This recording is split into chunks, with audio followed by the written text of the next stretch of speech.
주의 은혜 가운데 무사히 자녀들 가정 다녀오신 분들 하나님 앞에 영광 돌리시고요.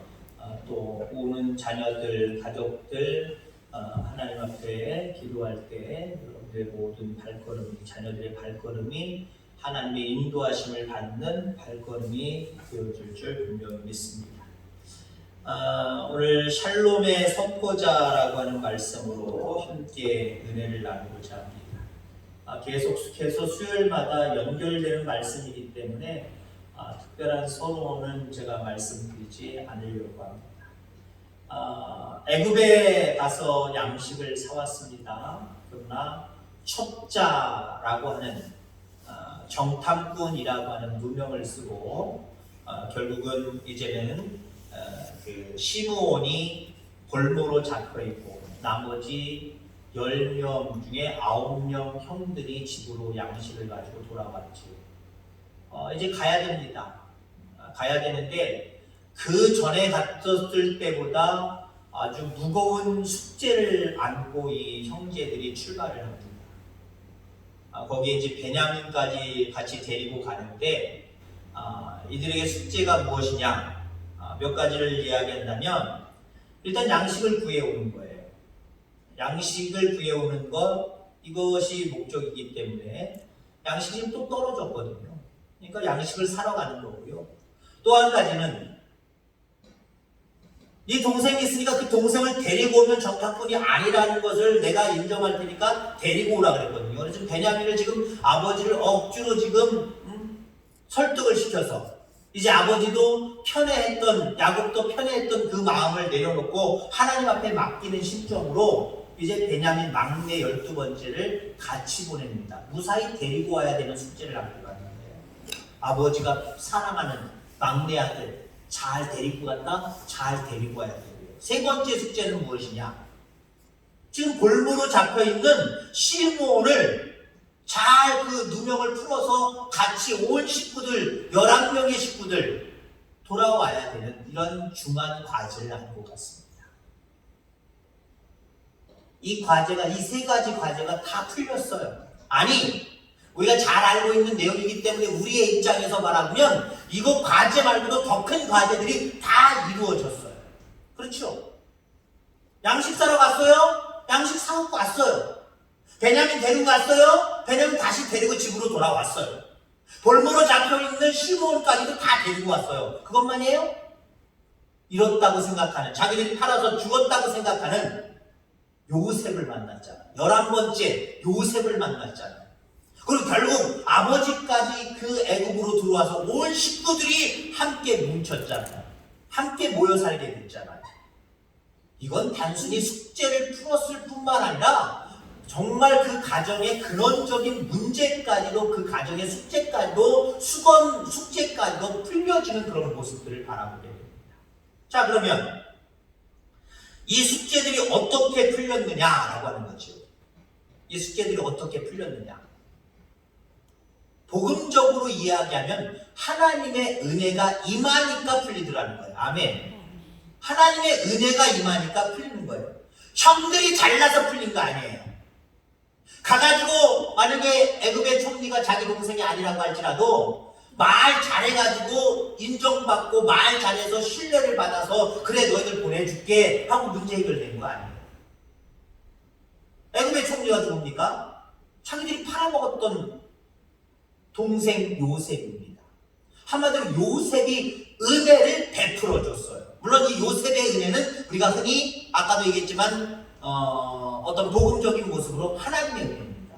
요셉을 통해서 하나님이 그 형제들에게 은혜를 베푼 거예요. 요셉의 마음속에 이 형들 죽었어 라고 앙심을 품었다고 생각해 보세요. 문제 해결되지 않았어요.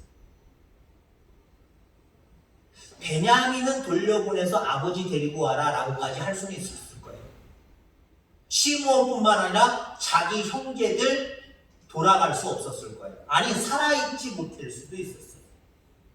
근데 요셉이, 결론적으로 얘기하면 요셉이 자기가 요셉임을 밝히잖아요. 내가 동생, 11번째 동생, 11번째 요셉입니다 라고 밝히면서 결국은 다 용서해 주잖아요.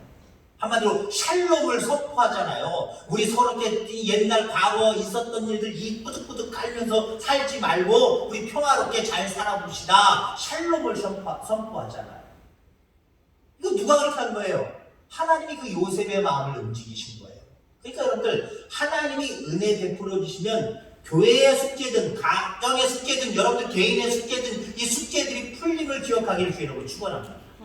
여러분 삶의 숙제들 많잖아요. 그죠? 가정의 숙제들 많잖아요. 교회의 숙제들 많이 있잖아요. 포기하지 말고요. 하나님의 은혜가 임하기를 간절히 기도하시길 바랍니다. 하나님의 은혜가 임하면 가정에 답답하게 막혔던 물고가 터지기 시작합니다. 안 됐던 것들이 되기 시작하는 거예요. 사람도 마찬가지, 하나님의 자녀들도 마찬가지예요. 여러분 개인도 마찬가지란 말이에요. 내가 아무리 발버둥을 켜도 안 됐던 일이라고 할지라도 하나님의 은혜가 임하면 술술술술 풀려가게 되어 있어요. 중요한 거는요, 하나님의 은혜입니다. 여러분 하나님의 은혜의 도구들로 살아가기를 주의 이름으로 축원합니다. 요셉이 하나님의 은혜의 도구가 된 거예요. 이 숙제를 다 풀만 아니라 자기들이 양심적으로 가책을 느꼈던 죄악의 문제까지도 완벽하게 해결돼 버렸어요. 엄청난 숙제가 완성이 되어버렸단 말이에요. 누구 때문에? 은혜의 매개체가 된 요셉 때문에. 결국 물론 하나님 때문이지만 요셉이 그렇게 했기 때문에 가능한 거예요. 여러분 하나님은 여러분들이 하나님과 여러분들을 통해서 다른 사람들 그 사이에서 은혜를 선포하는, 오늘 제목으로 얘기하면 샬롬을 선포하는 하나님의 자녀들이 되기를 간절히 소망하십니다. 여러분들을 통해서 하나님의 은혜를 많은 사람들에게 선포하시길 바랍니다. 증거하시길 바랍니다. 여러분들을 통해서 평화가 그렇지 못한 그 상황 가운데 평화가 임하는 놀라운 복이 있게 되기를 주의 이름으로 축원합니다. 자, 아무튼 이러한 숙제를 가지고 앞서서 얘기한 세 가지 숙제를 가지고 요셉의 형들이 촉촉한 마음으로 이제 애굽으로 갔고 애굽의 총리 앞에 서게 되는 그런 모습을 보게 됩니다. 자, 그랬더니 갑자기 요셉이, 그 총리가 요셉이 아직 모르잖아요. 자기 정체를 밝히지 않냐고 종들에게 얘기하기를 그 사람들을 내 집으로 데려오라. 이런 명령이 떨어져요. 이건 대단한 거예요. 내 집으로 데리고 오래요. 그것뿐만입니까? 거기에다가 16절에 보니까 짐승을 잡고 준비하라. 이 사람들이 오정에 나와 함께 먹을 것입니다. 그냥 오래는 게 아니에요. 잔치에 풀어서 같이 먹겠다는 거예요. 애굽의 총리가 일개 자기들, 더군다나 지금 정탐꾼으로 누명까지, 억울은 하지만 정탐꾼으로 누명까지 쓴 자기들을 자기 집으로 초대해서 고기를 잡아서 잔치를 벌려주겠다는 거예요. 근데요, 은혜를 은혜로 못 받아들이는 사람들이 많이 있어요. 왜 그럴까요? 죄의 문제가 해결돼야 됩니다. 죄의 문제가 해결되지 않으면요, 은혜가 은혜로 안 다가와요. 이거 뭐지? 오늘 또 불안해. 애굽의 총리가 집으로 부르고 짐승을 잡아서 잔치를 배설하래요. 그러니까 요셉의 형들이 어떻게 생각을 했느냐면은, 야, 고기를 잡아서 잔치 벌여준 다음에 우리 잡는 거 아니야?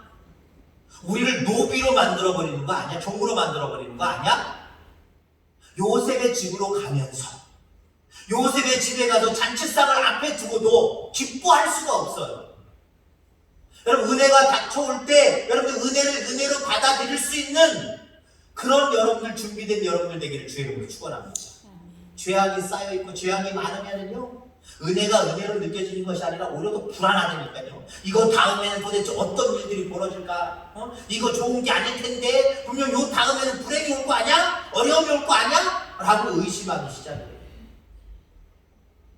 요셉의 애굽의 총리가 그들을 불러서 잔치 벌이는데 이건 명예입니다. 대단히 기쁨이 있는 거고 축복이 있는 거예요. 근데 형들은 지금 두려워하고 있어요. 왜요? 자기들이 요셉 11번째를 팔아넘겼던 그 죄악이 생각나서 그래요. 그 죄값을 치르게 것이라고 하는 그런 두려운 마음이 애굽의 총리가 선의를 베풀어도 선의로 은혜로 받아들일 수가 없는 거예요. 또 불안해합니다. 그때 여러분들 요셉이 그들의 두려워하는 마음을 이미 알고 샬롬을 선포하잖아요. 오늘 본문에 보세요. 너희는 안심하라, 두려워 말라 라고 이야기하는 모습을 보게 됩니다. 안심하라, 두려워하지 말라.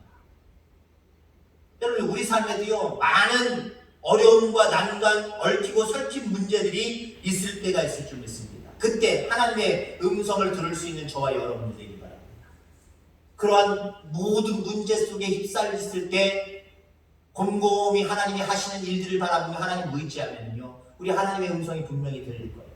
안심하라, 두려워하지 마라, 내가 있잖니 라고 말씀하시고 그 음성을 들으면요 문제는 이미 풀려가기 시작할 거예요. 문제는 그 음성을 듣지 못하고 앞서서 얘기한 것처럼 이거 불안해 죽겠어, 이게 또 오히려 더 잘못되는 것 아니야, 이런 모습으로 바라보면 문제 해결은 되지도 않겠지.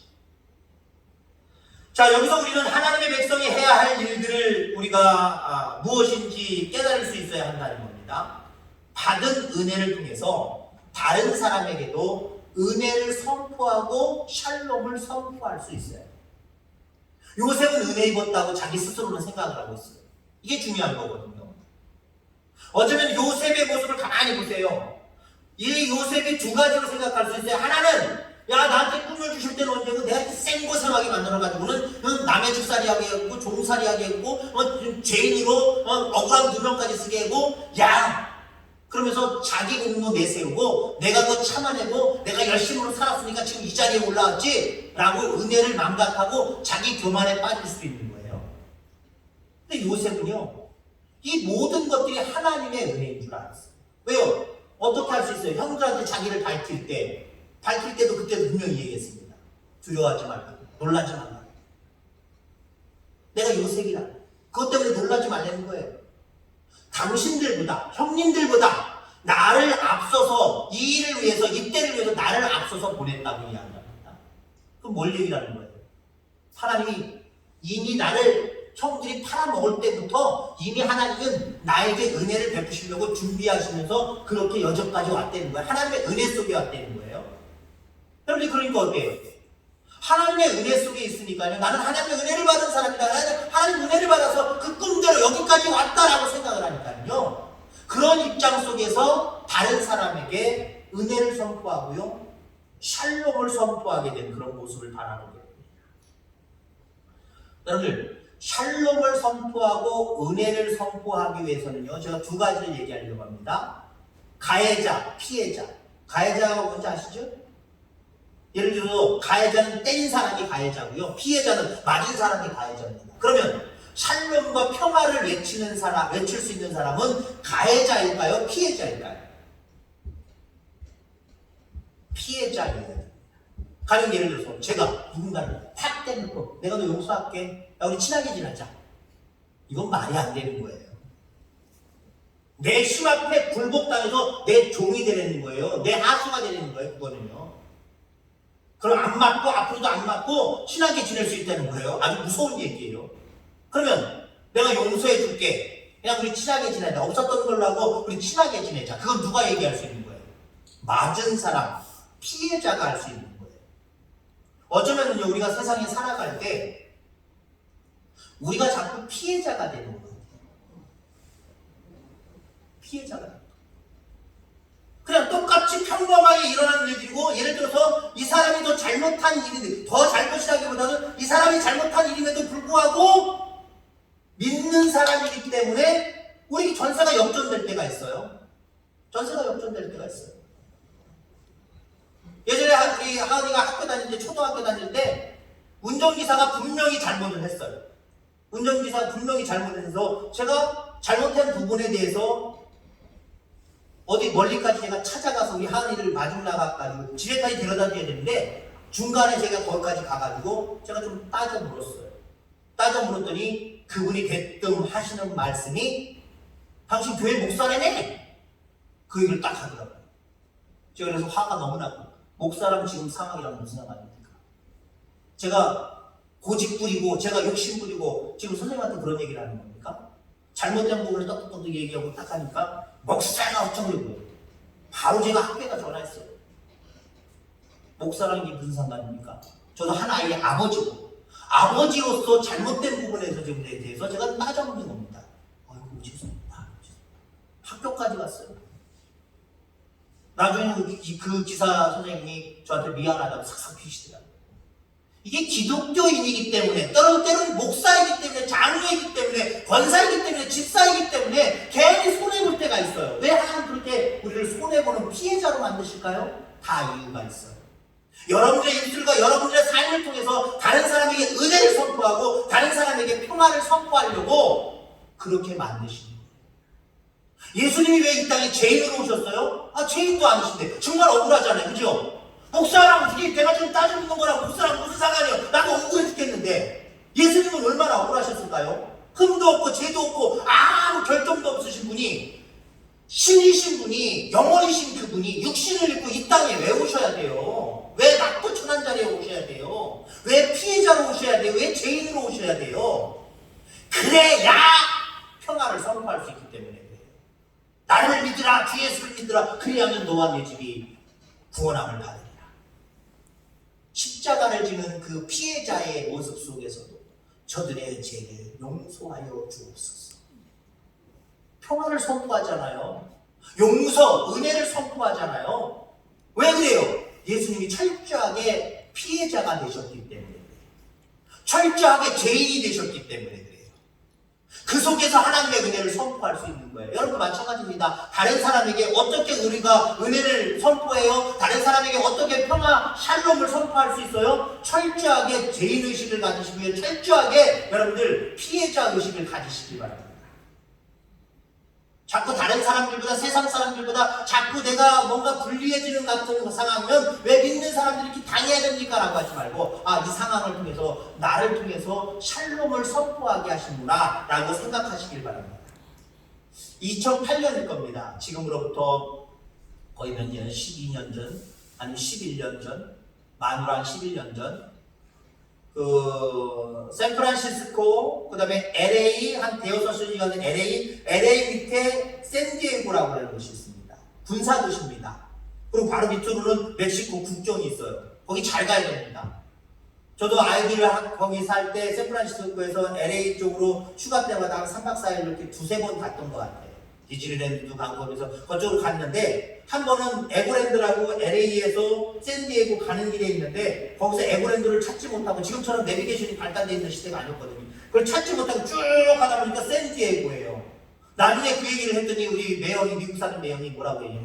조금만 더 갔으면 천안 국경권 넘을 뻔했어. 조심해야 돼. 우리 샌디에고 가면 조심해야 돼. 어떤 걸로 쭉 가다가 국경 넘어가는 거야. 그걸 못 들어와. 체류 신분이 확실하지 못하면 못 들어온다는 거예요. 그저께 샌디에이고거든요. 2008년도에 군사훈련을 받던 비행기가 갑자기 추락을 합니다. 비행 조종사는 최선을 다해서 어떻게 하면 피해를 줄일까, 바닷쪽으로 갈까 최선을 다했지만 기체를 제대로 제어할 수가 없었어요. 마지막 수단으로 비상 버튼을 눌러서 자기는 탈출할 수 있었습니다. 근데 문제는 그 비행기는 어느 가정의 민가를 덮쳐버렸어요. 한 집에 팍 떨어져 버렸습니다. 그 집에 부인, 두 딸들, 그리고 그 집에 와 있던 장모, 네 사람이 그 사건 현장에서 그냥 죽어버립니다. 죽습니다. 바로 죽어버립니다. 그 집이 한인 윤동윤이라고 하는 분의 집입니다. 우리 한국 사람이었어요. 보통 처갓집, 그러니까 장모님들이 주로 미국에 왔다 갔다 하세요. 미국은. 그러다가 놀러 사는 경우도 있고. 왜? 애라면 미국은 애들 천국이기 때문에 초등학교 5학년에서 6학년까지는요 혼자 집에다 놔도 안 되고 혼자 걸어가게 해도 안 돼요.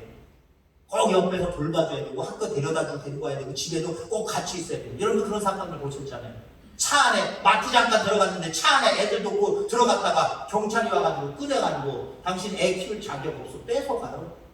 애 키울 자격 없다는 거예요. 그런 사회가 미국 사회입니다. 그러니까 애들을 키우려면요 키워줄 부모님을 모셔야 되는데 시부모님들은 절대 안 모셔야 돼요. 당연하지만 친정엄마를 모신단 말이에요. 그 친정엄마가 왔는데 그냥 비행기 그 집에 떨어져가지고 죽은 거예요. 자기 부인, 자기 딸 죽은 거예요. 얼마나 억울하겠어요. 얼마나 억울하겠어요. 근데요, 그 사람이 뭐라 해요?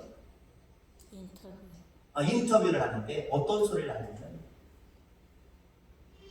이 조종사가 얼마나 자기는 피해를 주려고 노력했겠습니까? 노력했음에도 불구하고 불가항력적인 부분들을 나는 이해합니다. 그래서 나는 조종사들을 미워하지 않습니다. 나는 그들을 사랑합니다. 아니 오히려 그들을 위해서 내가 기도해 줄 겁니다. 라고 인터뷰를 했어요. 놀랍잖아요. 장모도 있고 자기 부인도 있고 두 딸들도 있고 혼자, 이게 완전히 혼자 살게 됐잖아요. 얼마나 억울하고 얼마나 앞이 깜깜하고 사는 목적도 뭔지 모르겠고 다 상실한 그 아픔이 있을 거 아니에요. 정말 피해자도 이런 피해자 없잖아요. 근데 그 피해자가 어쩌면 가해자인 조종사를 향하여서, 또는 국가를 향하여서 그럴 수 있다, 용서한다, 오히려 그들의 마음에 쓰이시고 죄책감을 느끼고 살아갈 텐데 그들에게도 평안이 있기를 내가 위해서 기도할 거다 라고 선포하였습니다. 이거에 감동받아서요, 한국에서도 마찬가지고 미국에서 모금운동이 벌어져서 많은 수동분들이 그 윤동윤 씨 앞으로 왔어요. 그것도 그 사람은 취하지 않았어요. 자기 부인이 평상시에 복지관 같은 데 봉사하는데 그곳에 기부하고 종교단체, 기독교 종교단체에 기부를 해요. 여러분, 피해자만이 샬롬을 선포할 수 있어요. 내가 죄인입니다 라고 하는 사람들이요, 샬롬을 선포할 수 있어요. 다른 사람에게 은혜를 선포할 수 있어요. 생각해보세요. 왜 피해자여야 되는, 왜 죄인의식을 가져야 되느냐? 자 보세요. 일단 죄인의식을 먼저 살펴보면은, 여러분, 나는 하나님 죄인입니다. 하나님 앞에 내가 뭘 떳떳하게 내가 내세울 게 어디 있겠습니까? 그런 사람이요, 다른 사람의 허물도 용서해 줄 수 있는 거예요. 나는 의로와 나같이 신앙생활 잘하는 사람 없고 나같이 의로운 사람 없어 라고 하는 사람들은요, 다른 사람들을 향해서 자기한테 직접 피해를 줬든지 피해를 안 줘도 딱 봤을 때 죄인이다, 죄인스러운 행동을 할 때 용서 못해요. 정죄합니다. 여러분, 하나님 우리가 정죄하는 거 싫어하세요. 샬롬을 선포하기를 원하세요. 용서를 선포하기를 원하세요. 사랑을 선포하기를 원하세요. 철저하게 여러분들 죄의식을 가지시길 바랍니다. 라고 죄의식까지 하라고 철저하게 패배의식 갖고 그냥 갑자기 그냥 골짜기로 떨어지라는 얘기는 아니에요. 하나님 앞에 늘 용서받았지만 그래도 나는 죄인입니다, 부족한 사람입니다 라고 생각할 때 다른 사람을 이해하는 폭, 다른 사람을 배려하는 폭, 다른 사람에게 용서를 줄 수 있는 폭, 다른 사람을 사랑할 수 있는 폭이 넓어진다니까요. 스스로 의롭지 못하고 스스로 뭔가 교만한 모습을 가지고 있으면요, 다른 사람에게 샬롬과 은혜 선포 못해요. 오히려 정죄하지. 여러분들, 하나님은 여러분들이 샬롬의 선포자가 되기를 원하세요. 요셉이 한번 생각해 보세요. 내가 당신들을 용서합니다. 걱정하지 마십시오. 안심하십시오. 내가 뭐 그것 때문에 뭐 벌을 내리거나 그러지 않을 겁니다. 걱정하지 마십시오. 우리 평화롭게 잘 살아봅시다. 이렇게 얘기할 만한 상황은 아니잖아요. 17살 때 형들한테 완전히 버림을 당했어요. 13년 이상을 정말 이를 갈며 정말 두고 보자라고 하는 모습으로 아마 살아도 그렇게 살할 수 있는 시간이에요. 근데 그 요셉이 형들을 만나서 샬롬, 용서, 하나님의 은혜를 선포하죠. 그리고 어떻게 됩니까? 만약에 아니야, 형들이 나한테 그랬지, 나도 그럴 거야. 해코지해가지고 고생을 시키거나 종로로 타게 하거나 감옥에 가둬두거나 아니면 죽여버리거나, 그런 마음이 편안했을까요? 자기를 사랑해줬던 아버지의 마음이 편안했을까요? 아버지에게는 더 큰 대못을 받는 거고요. 그렇게 형들에게 해코지했다고 한다면 자기의 썼던 모든 것들, 억울함을 다 형들에게 돌려보냈다고 한다면 자기도 편안하지 않았을 거고요. 또 하나님이 그런 요셉을 끝까지 또 위에 있는 자들로 세워주셨을까? 아마 하루아침에 사울왕도 하나님의 신이 떠나감으로 결국 전쟁터 나가서 왕이 죽어버리잖아요. 더 이상 왕노릇 못하잖아요. 자기 가문에서 왕도 안 나오잖아요. 다윗 왕가로 왕가의 가문이 바뀌어버리잖아요. 하나님 작정하시면요, 올렸다가도 내리게 하시는 게 하나님이에요. 요셉이 그랬다고 한다면 아무것도 좋아질 게 없었을 거예요. 근데요, 요셉이 그렇게 하면 어떻게 됐어요? 아버지에는 엄청난 기쁨을 줬을 거 아니에요. 왜요? 일단 요셉이 살아있다는 거고, 그 다음에 그 요셉이 형들의 해코지로 인해서 형들의 미움으로 해서 그렇게 됐지만 형들을 용서해줬다는 거고요. 그 형들과 더불어 그 자식들과 더불어 자기도 와서 편안하게 이 애굽에 와서 살라고 하고요. 그 가족들이 와서 그곳에서 살 수가 있었죠. 결국 믿음의 뿌리, 이스라엘의 뿌리가 되어버렸잖아요. 그 형제들이 다. 이 원인은요, 바로 물론 하나님의 은혜지만 하나님의 은혜를 선포하고 하나님의 평화를 선포했던, 어쩌면 피해자였던 요셉이 그 평화를 선포하고 은혜를 선포했기 때문에 가능했던 겁니다. 여러분들도 우리 이 모든 삶을 통해서 하나님 앞에 또 많은 사람들에게 은혜를 입었음을 먼저 하나님 앞에 감사하고요. 그리고 그 크신 은혜를 따라서 세상 사람들을 바라볼 때 은혜를 선포하고 샬롬을 선포할 줄 아는 그런 저와 여러분들 다 되기를 주의 이름으로 축원합니다. 하나님 아버지 감사합니다.